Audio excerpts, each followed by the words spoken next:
Approchez, approchez. Non, pas trop près. Je vois que vous ne vous intéressez qu'aux objets exceptionnellement rares. Il me semble avoir ici de quoi faire votre bonheur. Oui, bon, j'imite mal Aladdin, voilà, je suis désolée, mais c'était un peu une introduction ratée de cette vidéo. Bonjour petits et grands lecteurs, aujourd'hui on va parler de fantaisie orientale. Fantaisie orientale pour moi, au-delà d'être de l'Orient, donc tout ce qui est sultan, désert, harem, vous voyez, créatures fantaisie liées à ce contexte, c'est pour moi tout ce qui se passe un peu dans le désert, dans la chaleur, parce que ça peut être très large comme genre. C'est une vidéo qu'on m'a demandé plusieurs reprises. Donc il faut savoir que la fantaisie orientale, c'est un genre de fantasy que j'adore, beaucoup plus que la fantasy asiatique ou hindouiste, et donc je suis pas toujours très objective dans mes lectures, mais pour vous dire que j'ai quand même un recul suffisant, malgré le fait que j'adore ces univers, je vais vous présenter un livre que je ne vous conseille pas du tout de lire. Bon nombre de romans de fantasy orientale sont inspirés du mythe de Scheherazade, donc les contes des mille et une nuits, celle qui raconte un conte tous les soirs.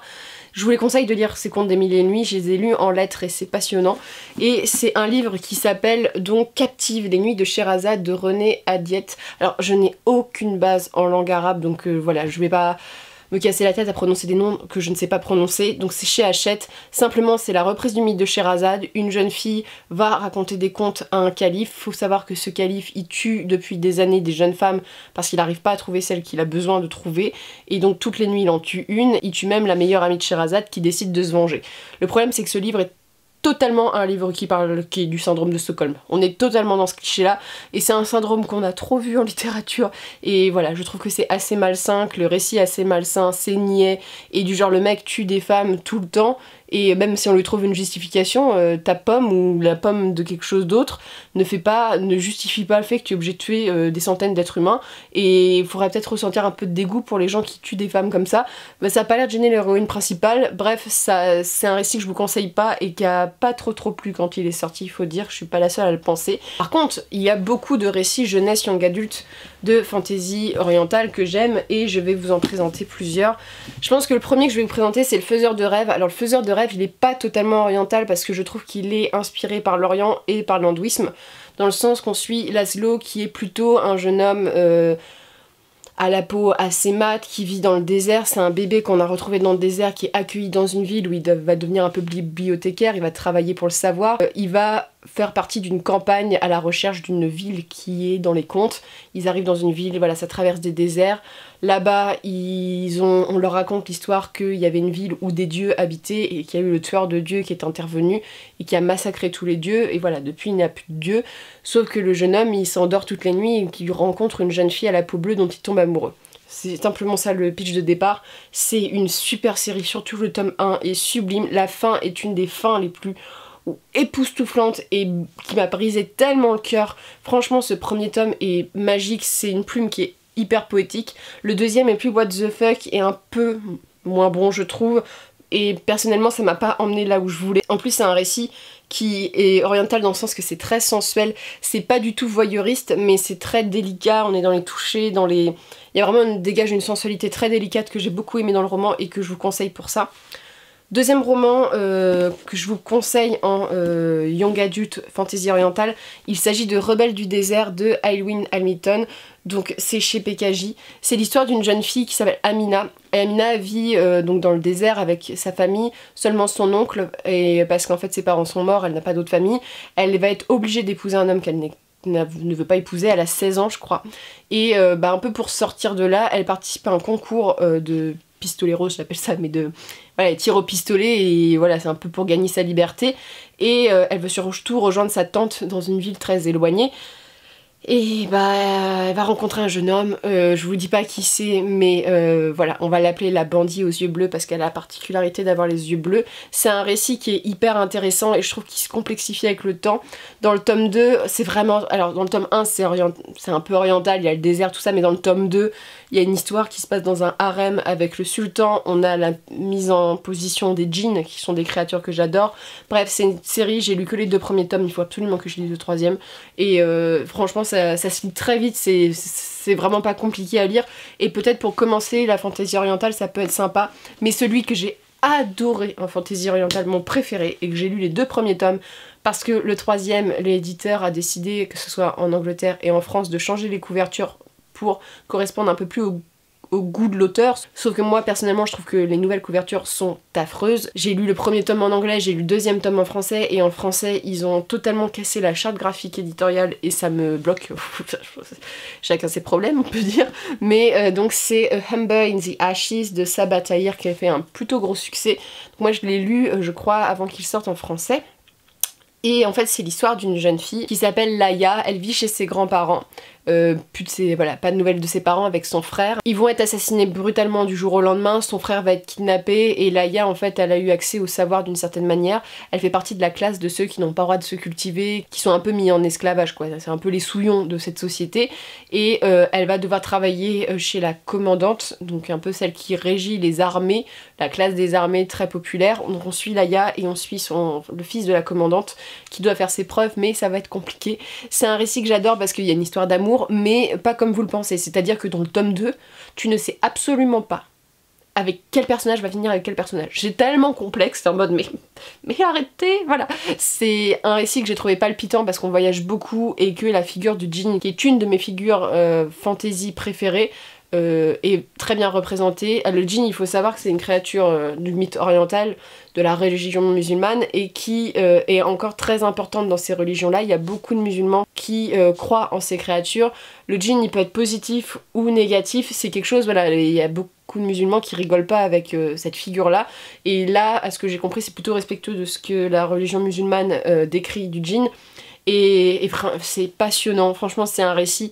Il y a plein de personnages diversifiés et t'as des rebondissements, t'as des moments où t'es en mode mais l'auteur il a dit ça, il a fait ça, et je trouve qu'il est assez adulte pour de la young adulte, et il y a vraiment des bouleversements, je les ai pas vus venir, j'étais en mode je vais relire la page, j'ai pas tout bien compris, mais il y a vraiment des moments ça m'a fait sortir en mode bah dis donc c'est hyper intéressant.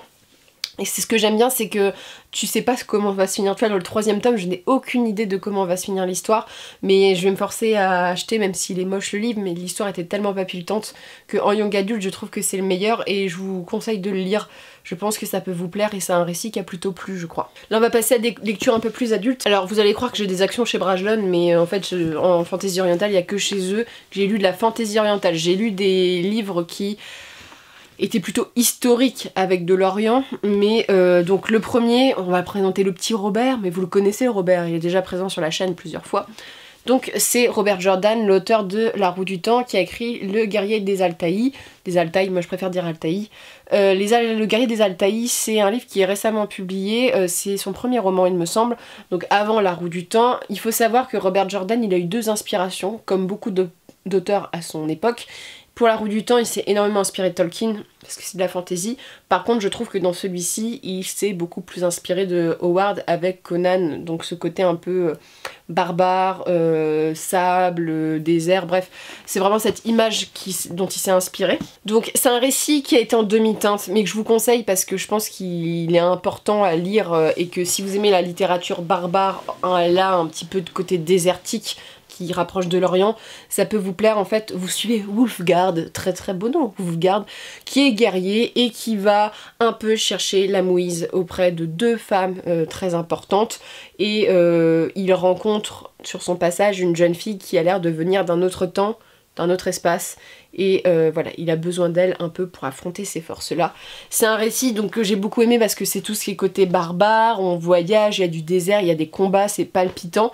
Le seul bémol à ce récit, c'est que c'est un récit, ça sent que ça fait longtemps que c'est écrit. Le simple fait, et je crois que c'est le seul truc qui m'a gêné, c'est en fait, ça parle d'esclavage.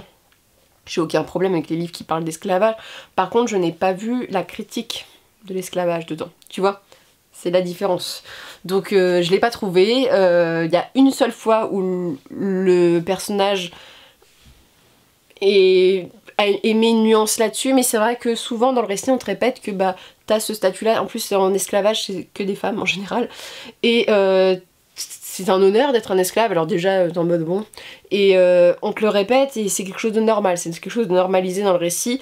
Bon après c'est un récit barbare tout ça, mais ça m'a un petit peu gêné. Mais sinon c'est un classique, et Robert, si vous avez lu La Roue du Temps et que vous avez aimé, n'hésitez pas à vous pencher sur ce récit qui est un one shot qui se lit très vite, mais sinon j'ai passé un très très bon moment de lecture, mis à part cette petite demi-teinte que j'ai eu un peu de mal. Ensuite je vais vous présenter je crois mes 3 livres que je préfère en fantasy orientale.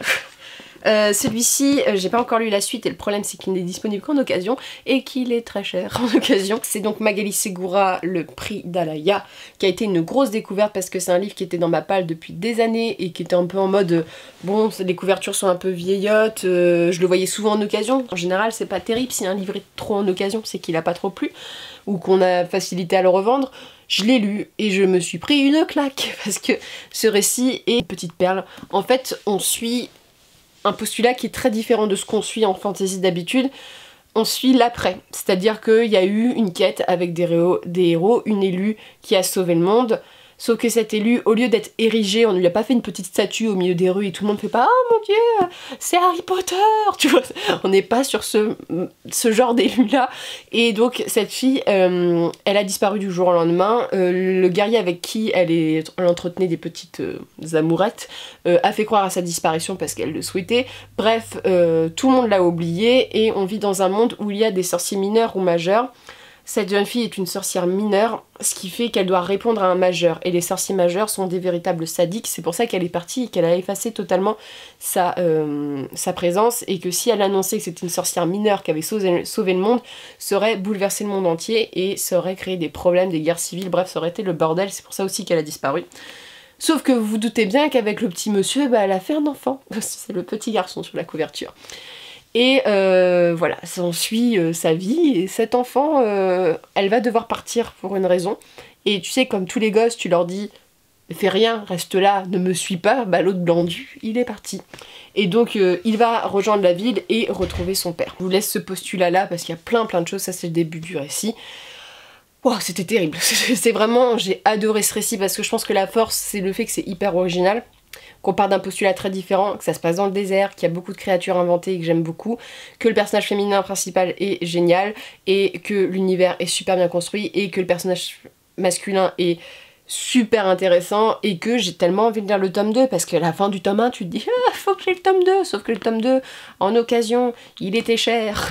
Il était cher pour de l'occasion, quoi. Ça me faisait chier pour un livre qui va potentiellement être en mauvais état, de dépenser 23-24 €, quoi. Pas de délire. Donc ça me frustre, mais c'est une très bonne saga que je vous conseille. C'est français en plus, hein. Donc non, franchement, une pépite que je vous conseille. Et je trouve ça intéressant parce qu'on a des figures de parents. Dans le fantasy, ça reste rare. Et la question de la maternité et de comment élever ses enfants est quand même traitée là-dedans. Et je trouve ça original aussi, donc je vous le souligne, parce que souvent on a soit affaire à des célibataires, soit à des jeunes couples, on n'a pas le fait quand ils gèrent leurs enfants, quoi. Donc ça c'est intéressant aussi, parce que ça rajoute un côté un peu... faut pas que mon fils se fasse tuer, tu vois. Donc ça c'est intéressant. Ensuite, Scott Howden, donc Le Lion du Caire, dont je vous ai présenté il y a pas très longtemps dans ma vidéo un livre, une chanson des années 70, avec Alexandre et Alexandra, les papillons de ma jeunesse, bref. Le Lion du Caire, ça a été une claque quand je l'ai lu, ça fait quelques années maintenant. En fait, on suit l'histoire d'un calife qui rentre en guerre un peu avec les... c'est pas les Templiers, mais bref, oui, avec les Templiers, voilà, il rentre en guerre avec les Templiers. Il est un peu dans la merde et il appelle à l'aide un assassin qui est pourvu d'une lame. Cette lame, elle est un peu hantée par un démon, par un djinn. Et il va travailler pour lui, je vous laisse juste sur ce constat-là. C'est un récit qui est génial parce que t'as plein de personnages différents, là c'est juste le postulat de base, mais t'as plein de personnages différents. T'as vraiment l'ambiance du souk, de l'Orient, bref, de tout cet univers qui est mis en avant, et c'est un récit que j'avais adoré parce que c'est violent, c'est puissant, c'est un page turner, t'as toujours plein de choses qui se passent, et il y a un côté sensuel aussi, et vraiment le côté souk, le côté harem, le côté sultana est super bien décrit. Franchement j'avais l'impression d'être avec les personnages, et c'est un univers qui est assez sombre. Voilà, on découpe des gens, il y a beaucoup de sang, on est sur un assassin, mais vraiment c'est pas l'assassin royal où t'entends des meurtres, là ça découpe du bonhomme, quoi. Donc on est là-dessus. Là tu vois, il y a un mec qui a dit mélange réussi de Mille et une nuits et blockbuster, oh là je sais plus parler, de blockbuster, et d'un blockbuster de Hollywood. Bah c'est un peu ça en fait, c'est que t'as vraiment ce côté waouh ça tourne tout le temps, et ce côté un peu oriental, sensuel, avec les femmes avec leurs voiles là dans les maisons, et puis ces assassins, et bref tout ça, puis il y a des djinns. Alors dès qu'il y a des djinns je suis en mode c'est génial. Parce qu'il faut savoir que les djinns est une de mes créatures préférées, j'ai dû déjà le dire 5 fois dans cette vidéo, mais allez-y, Le Lion du Caire est super. Et là je vais vous présenter un de coups de cœur de cette année, de l'année 2019. L'année où c'était encore l'époque où nous pouvions sortir, mais c'est oriental, mais je trouve que c'est plus orienté empire égyptien gréco-romain. Je sais pas, j'ai senti cet orient et ce côté-là aussi dans les descriptions. Donc il s'agit de la croisade éternelle de Victor Fleury. Il faut dire que Victor Fleury, c'est bizarre parce que j'ai lu un autre livre de lui que j'ai détesté, mais La prêtresse esclave, je l'ai adoré et j'ai vraiment hâte de lire la suite. En fait, on suit l'histoire de Nisaba. Nisaba, on lui a arraché son fils à la naissance et je vous dirai pas pourquoi, je vous dirai pas qui est le père, tout ça, parce que c'est le nœud du roman, mais on lui a arraché son fils à la naissance et pour punir son acte, elle va devoir servir un peu le roi, le fils du roi, l'héritier, qui a des gros problèmes et qui est surtout dépendant de plein de drogues et va se servir d'elle, sachant qu'il a eu une relation avec elle des années auparavant. Et donc elle est forcée de le suivre pendant une campagne militaire, parce qu'en fait pour gagner le trône il doit faire cette campagne. La particularité de ce roman, je ne vais pas vous en dire plus, mais ça a été une claque, j'ai adoré de la première à la dernière page. Toute cette intrigue, parce qu'on sait pas trop ce qui se passe, je trouve qu'il y a pas un côté thriller, mais t'as un côté où tu as envie de savoir pourquoi Nisaba est dans cette situation-là. C'est tout ce qui est description d'univers, de palais, de... Voilà, il y a plein de descriptions que j'ai beaucoup aimées et c'est très original, je vous dis, c'est à moitié oriental et je trouve à moitié égyptien, gréco-romain, j'ai vraiment senti ce côté-là. La particularité de ce roman, c'est que c'est très original et je pense que l'idée est tellement folle. Ce prince, en fait, pour un peu passer ses nerfs sur les gens, il peut partager certaines choses avec certaines personnes. En fait, il y en a 5 et 5 partagent les sens. Donc il y en a un qui a le partage du toucher, du genre s'il y en a un qui touche quelque chose, le prince va le sentir et vice versa. Partage de la vue, et Nisaba, elle a le partage du toucher. Et voilà, c'est un récit qui est assez sensuel d'une certaine manière, qui traite des questions quand même assez profondes et assez tristes, et la fin est en mode qu'est-ce qui se passe les gars ? D'accord, je l'avais pas vu venir non plus, et c'est court, c'est palpitant, et l'auteur a l'audace de nous présenter des personnages qui sont gris, c'est-à-dire que Nisaba a fait des actes terribles, continue de faire des actes terribles, le prince fait des actes terribles, en fait il n'y a pas de bon ou de mauvais dans l'histoire, ils sont tous sur la même échelle, ils ont tous commis des actes qu'on peut juger nous, plus ou moins à une échelle importante, et c'est ce que j'ai aimé parce qu'on n'est pas dans le genre la fille parfaite, ils sont mauvais d'une certaine manière ou on fait des mauvais choix d'une certaine manière. Je vous conseille ce livre qui a été pour moi une claque et j'espère que Bragelonne va bientôt publier la suite. Voilà, je n'attends que ça. Donc sur ce, c'en est fini avec les nuits d'Arabie.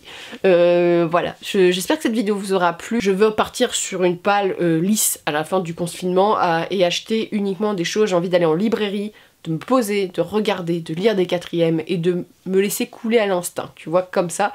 Mais je sais que ça peut intéresser des gens, donc n'hésitez pas à dire si vous avez lu des fantaisies orientales qui vous plaisent, ou si vous avez d'autres idées de vidéos aussi, parce qu'en ce moment là c'est pas que j'arrive au bout mais je sais plus trop quoi faire, j'ai des idées mais c'est des vidéos que j'ai pas trop envie de sortir pendant le confinement parce que c'est des sujets plus ou moins durs et je me dis si je vous parle de trucs tristes ou si je vous parle de trucs un peu compliqués, est-ce que voilà ça vous plairait ou est-ce qu'il faut que positiver, tu vois, je me questionne. Donc sur ce, n'hésitez pas à me le dire, je vous souhaite une très bonne journée, de très bonnes lectures et bien sûr à la prochaine.